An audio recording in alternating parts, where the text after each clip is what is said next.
In today's video, I'm going to teach you how to unlink Zoom from Bigin CRM. If you've integrated Zoom with your Bigin CRM account and now find that you need to disconnect the two, whether it's to troubleshoot an issue, streamline your processes, or simply because it's no longer needed, you've come to the right place. I'm here to guide you through this step-by-step process in a manner that's both clear and easy to follow. To begin, you'll need to log into your Bigin CRM account. This is where it all starts. Open your web browser and navigate to the Bigin CRM login page. Enter your credentials carefully, making sure that both your username and password are correct. Successfully logging in will take you to your dashboard, the main hub where you manage everything related to your CRM activities. Next, direct your attention to the top right corner of the page where you'll find a gear icon. This icon represents the settings menu. Clicking on it will open up a variety of options related to your account and its configurations. Once you've accessed the settings menu, you're going to want to look for an option labeled as Toppings or Marketplace. This section is specifically designed to handle integrations and additional functionalities that can enhance your Bigin experience.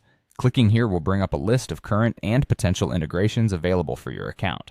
Within this list, you'll need to locate the Zoom integration. It might be listed alphabetically or under a separate integrations section, so take your time to find Zoom among the other apps.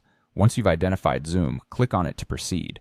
Now that you've selected the Zoom integration, you should see options like Manage or Installed Apps. Selecting this will open up further controls related to the Zoom setup within your Bigin account.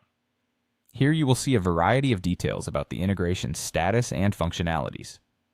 The critical step, once you're in this part of the settings, is to select Uninstall, Disconnect, or Remove. The exact wording might differ slightly depending on which edition of Bigin you are using and the specific version of the Zoom integration. Choose the option that is applicable to remove the integration. When you click to uninstall or disconnect Zoom, you'll be asked to confirm your decision. This step is essential as it prevents accidental removal and ensures that you genuinely wish to proceed with unlinking Zoom from Bigin CRM. Confirm that you want to remove the Zoom integration and the system will process your request. After you have completed these steps, the Zoom integration will be completely removed from your Bigin CRM account. This means Bigin will no longer create or manage any Zoom meetings, allowing you to move forward with your CRM activities unencumbered by unnecessary connections. I hope you found this guide helpful and easy to follow. Thank you for watching, and don't forget to subscribe to our channel for more helpful tutorials.